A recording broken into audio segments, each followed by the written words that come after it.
I thought my wedding night would be the happiest moment of my life, but one drunken mistake turned it into the night I lost everything.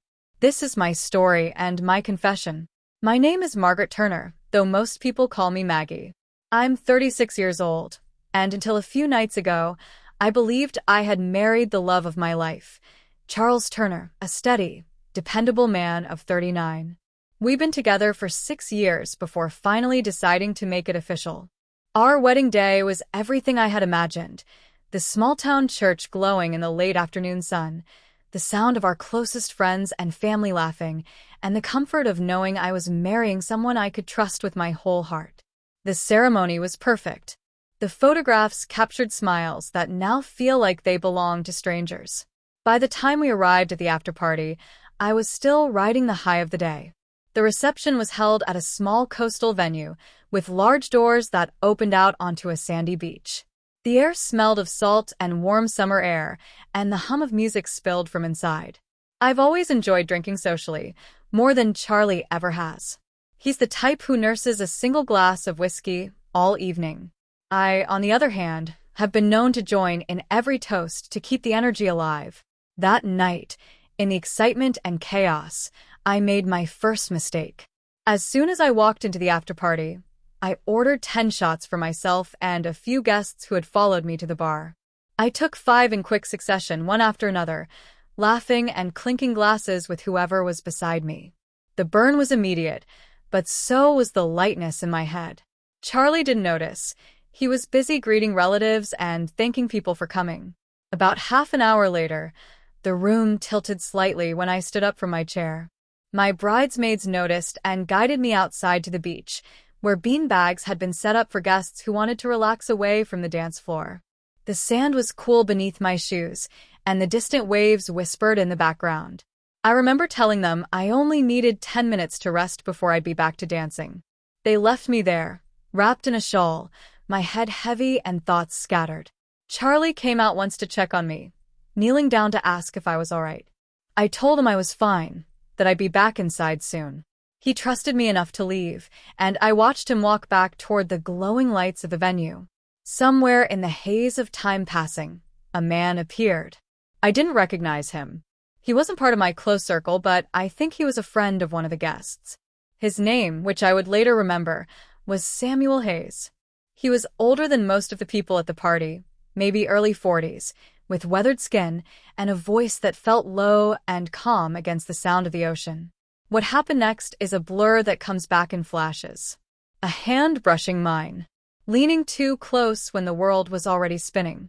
My mind told me nothing serious would happen, but my body didn't follow the same sense of loyalty. One bad choice led to another until the line between right and wrong was gone. The sound of the music from inside felt far away, like it belonged to another world. I don't even know how long I was there, but by the time I was alone again, I felt a deep, sickening pit in my stomach. I'd just done something I could never take back, and the man I had promised forever to was less than 30 feet away, laughing with friends. When the party finally ended, Charlie came back for me. He carried me up to our room, removed my makeup gently, left a glass of water by the bed, and kissed my forehead.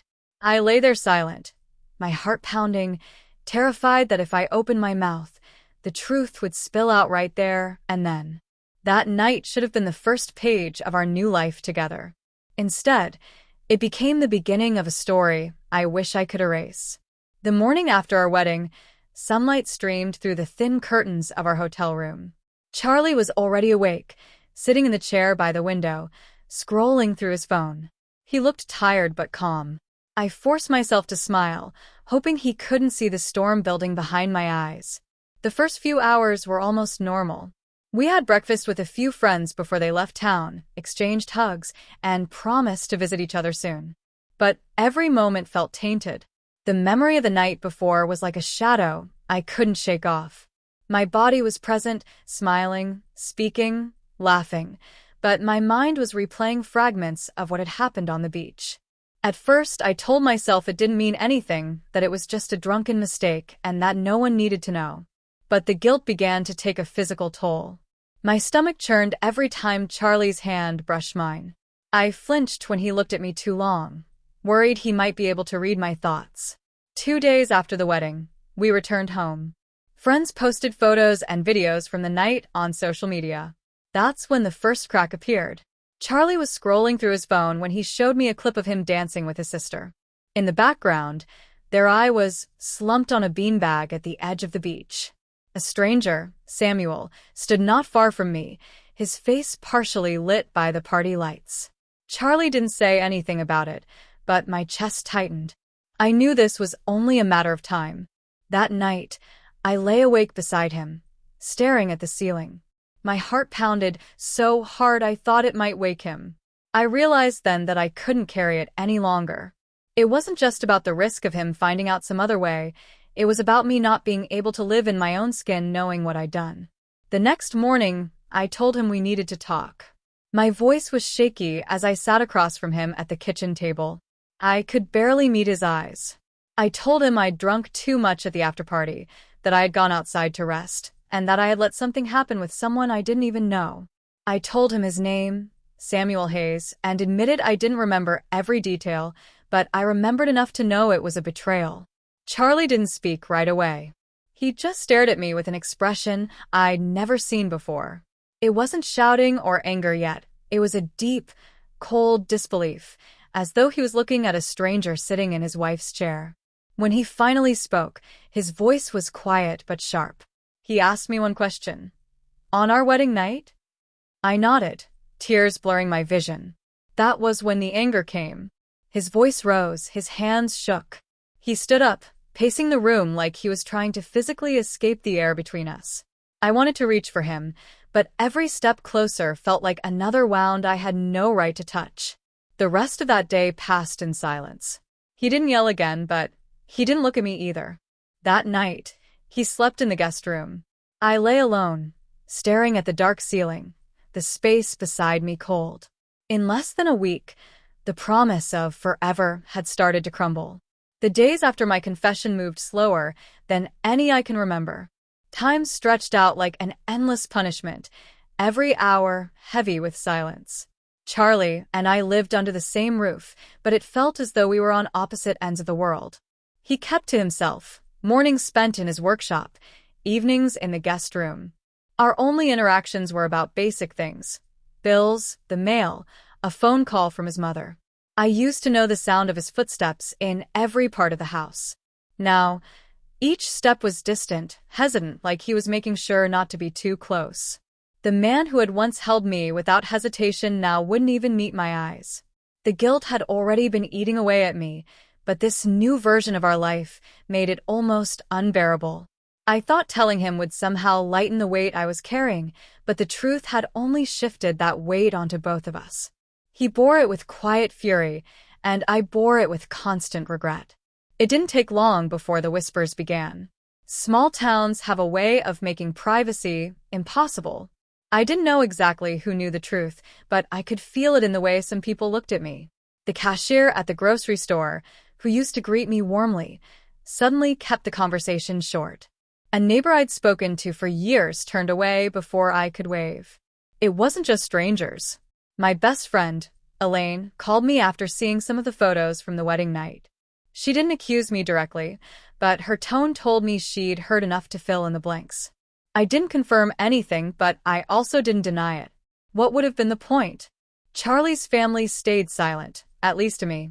His sister stopped texting me, and his mother, who'd once called every few days, hadn't reached out since we got back from the honeymoon we never actually took. Every evening, I replayed that night in my mind. I thought about the moment when I could have stopped everything, when I could have told Samuel to leave me alone, when I could have gotten up and walked back to the party. But I hadn't, and the reality of that choice was written in every cold glance from my husband. Charlie didn't ask questions. He didn't want details. I knew he was imagining the worst, and in truth, the reality probably wasn't much better. I wanted to tell him that it wasn't romantic, that it didn't mean anything, that it was just drunken recklessness. But those words felt empty, like throwing water on a fire that had already consumed the house. One night, about 2 weeks after the wedding, I heard him talking on the phone in the guest room. I couldn't hear every word, but I caught fragments, his voice low, tense. He was telling someone that he didn't know if he could ever trust me again, that something inside him had broken. Hearing that made my chest ache in a way I can't describe. Trust had always been the foundation of our relationship. Now it was gone, and I was the one who had torn it out. I tried to write him a letter, thinking maybe I could explain myself better that way. I spent hours on it, pouring out every thought, every ounce of remorse, every reason I still loved him. I left it on the kitchen table, but when I checked the next morning it was gone, and nothing had changed. He didn't mention it, didn't ask me about it. I wondered if he'd even read it, or if he'd simply thrown it away. Some nights, I lay awake wondering if Samuel thought about what had happened. I hated myself for even letting his face into my mind, but it was there, tied to the worst mistake of my life. I didn't want him to have any place in my story, yet he was now part of the moment that had rewritten everything. By the third week, I began to realize something frightening. Charlie wasn't just angry anymore. He was detached. It's one thing to be furious at someone, it's another to feel nothing for them at all. And that scared me more than anything because if he had reached that point, there might be no way back. I started making quiet changes, cooking his favorite meals, leaving small notes on his desk, trying to remind him of the life we had before. Most of the time, he didn't acknowledge them. When he did, it was with polite nods, as though I were a distant acquaintance doing him a favor. I kept telling myself that love should be enough to fix things, but deep down, I knew that sometimes love isn't enough, not when trust is gone. And as the days passed, I began to wonder if the man I had married on that bright summer day was already gone forever, replaced by someone who could no longer see me without remembering the one night I destroyed everything. A month after our wedding, the house no longer felt like a home. It was just a place where two people existed under the same roof, passing each other in the hallway like strangers. I had learned to measure my days by the smallest of victories, a single question from Charlie about dinner, a faint smile when I brought him coffee. But those moments were rare, and they vanished as quickly as they came. Most of the time, he was gone before I woke up and returned after dark. One Friday evening, he came home earlier than usual. I was in the kitchen, chopping vegetables, when I heard his footsteps stop at the doorway. He stood there for a moment, watching me, his face unreadable. Then he said, in a voice that was calm but carried a weight I could feel in my bones, "We need to talk." We sat at the table, the same place where I had confessed weeks earlier. The memory of that morning still lingered in the walls. He didn't waste time. "Maggie, I've thought about this every single day since you told me. I've gone over it in my head 100 different ways, wondering if I could get past it. But I can't. Every time I look at you, I see that night. I hear the words you said, and I feel nothing but anger and disappointment." My throat tightened, but I didn't interrupt. I could hear the finality in his voice before he even said the words. "I'm filing for divorce," he continued. "This isn't the life I want. Not with someone I can't trust." It was quiet after that. No shouting, no accusations. Just the sound of a decision that had been waiting to be spoken aloud. I wanted to beg him to reconsider, to promise that I would spend the rest of my life making it right. But I knew it would be selfish to try to keep him in a marriage built on broken trust. That night, he slept in the guest room for what I knew would be one of the last times. Over the next few days, he packed his things with quiet efficiency. Clothes, books, tools, each item disappearing into boxes that left the house feeling emptier with every passing hour. The morning he left, he didn't linger. He loaded his car, closed the trunk, and looked at me one last time. There was no anger in his eyes anymore, just a kind of sadness I'll never forget. He nodded once, then drove away. After the sound of his engine faded, the silence in the house felt suffocating. I sat on the couch for hours, staring at nothing, my wedding ring still on my finger. It took me days to take it off. Life has a way of moving forward, whether you're ready or not. People in town stopped whispering eventually, though some looks never softened. I went back to work, kept my head down, and learned to live with the space where Charlie used to be.